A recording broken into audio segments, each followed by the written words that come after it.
I went from being somebody that would cry when they got started on, when someone tried to fight me, to being somebody that ran towards a man who had two 12-inch knives who wanted to stab me.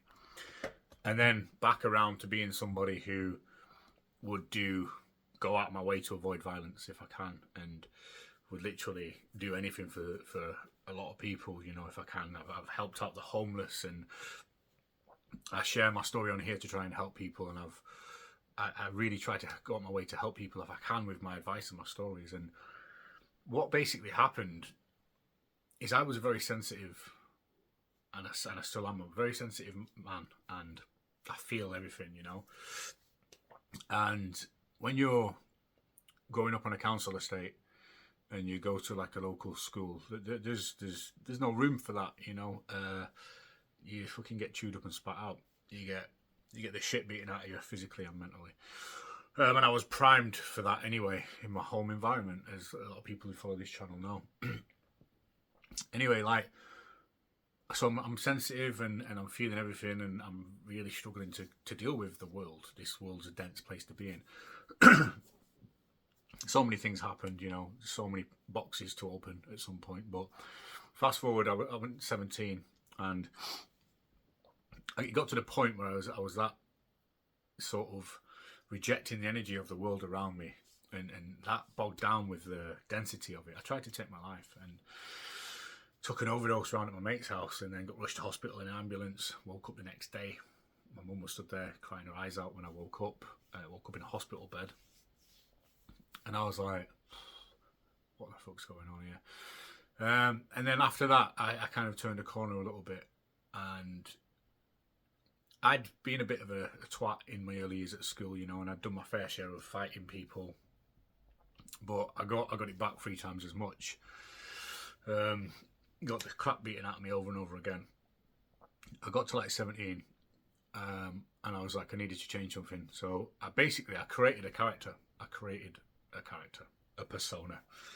And this persona that I created, it was like flicking a switch almost. I started going to the gym a lot, and I became somebody who wasn't bothered if they lived or died. Obviously the suicide attempt tells you that anyway, but when I woke up from that and saw my mum's tears as she stood by my bed, and even my dad's tears as we went for a meal together, I saw my brother get upset. Everyone was upset. I was like, I'm not putting my family through that.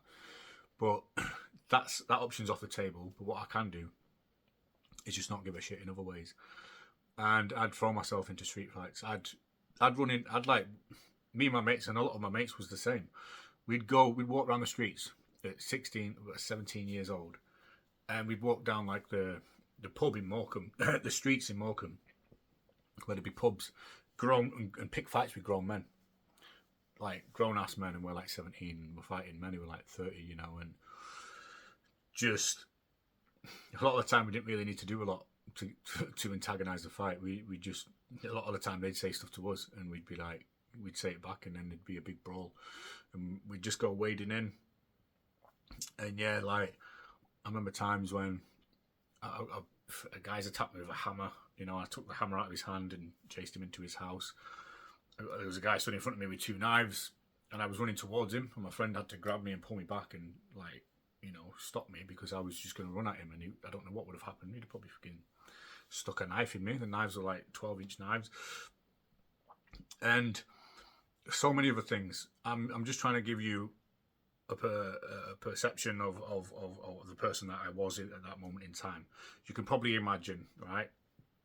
I don't need to go too much into detail or tell too many stories, but I was the opposite of who I was when I was like leading up to 17. I turned myself into a bit of a monster. I created this character, and this character was the opposite. And he'd switched off his sensitivity. He'd numbed himself out to the world. He was doing drugs, drinking alcohol, going out looking for fights, outnumbered, walking into groups of men and just wading in, you know, and fucking win, lose or draw, not bothered, you know, getting bashed up sometimes. I got into rugby because rugby was just like a place for me to be violent legally. And then anyway, so I left all that behind. I left that world behind, and I joined the military. And I basically, over the time that I was in the military, I was able to slowly start peeling down this persona that I'd created because I didn't need to be it anymore. I was the environment that I was in, that the persona was necessary for, in my opinion, had been left behind, so I could start to bring a more authentic version of me to the surface. And yeah, so anyway, that kind of happened, and I've kind of lost maybe 20, 30, 40% of that old persona, but until I reached 30 and had my Dark Night of the Soul / Spiritual Awakening, I was still carrying a lot of it, and then a massive portion of it left then. And then since then, I've been peeling away more and more layers. And every now and again, I'll have a conversation with somebody, and I'll realise that I've been protecting my heart because, like, as I feel like the whole persona and this person that I created was just a scared young man who was protecting his heart, you know. And yeah, like, a lot of the shit that I did is very wrong, and I'm not trying to excuse it in any way. I'm just kind of saying that's the way I see it, you know. It's just, I was just hurt and scared, and I didn't want to hurt anymore, and I felt like attack was the best form of defense, so that's what I did. And now I'm getting to the stage where I'm realizing how protective I am and how outside of my heart I've been living, and I just want to, like, start living in my heart now. And yeah, it's a process that I've been going through recently, through conversations I've been having and things like that. And yeah, I'm kind of telling this story to make myself relatable to anybody who's had a similar experience, or knows anybody that it can relate to what I'm saying in any way, you know. And hopefully, like, by me opening up and telling this story, it can help. But right now, I'm at a place in my life where I've experienced all of those things, and now I just want to open my heart and just be someone who can have the courage to be loving, to be seen for who I truly am, and be open and vulnerable. And the world still isn't, if anything, it's worse. It still isn't a place where it's safe to be open and vulnerable and be authentic and be your true self. So you've got to be very careful about who you have around you, because some people will fucking spit on you for being vulnerable and open, because you're showing them that they can't be as well. But you know what I'm going to do? I'm going to keep trying anyway, and I'm going to open myself up over and over again.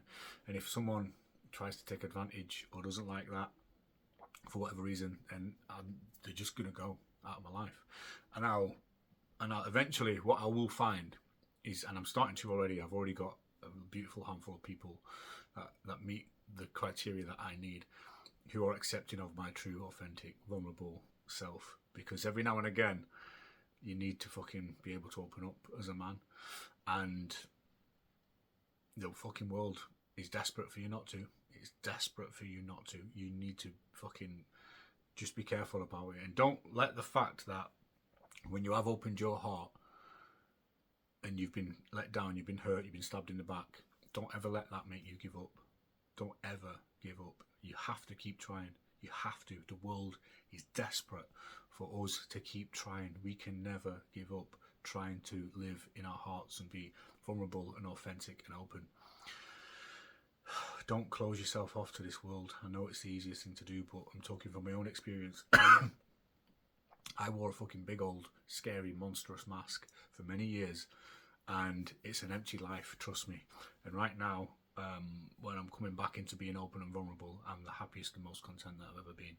And I'm so grateful for myself that I'm courageous enough to embark on this journey. I've done lots of things in my life, lots of things, war zones, fights, fucking drugs. The most courageous journey for me is a journey of coming back to my heart and being open again, despite all the things that I've experienced in life. So I hope that this can inspire any men out there, or any women as well. But just fucking come back to your heart and don't ever be scared. Just be playful and joyful and happy and carefree, and get out of your mind, because your mind is full of stories, and none of them stories are who you truly are. So it's time to come back to here, because this is your authentic self. This is where you belong. This is what we are when we come into this world, before the world forces us to close ourselves down. Let's get back there. Let's be courageous enough and not shut ourselves off to this world that can be cold sometimes, but it's only us that are going to warm it up. All right. Take care.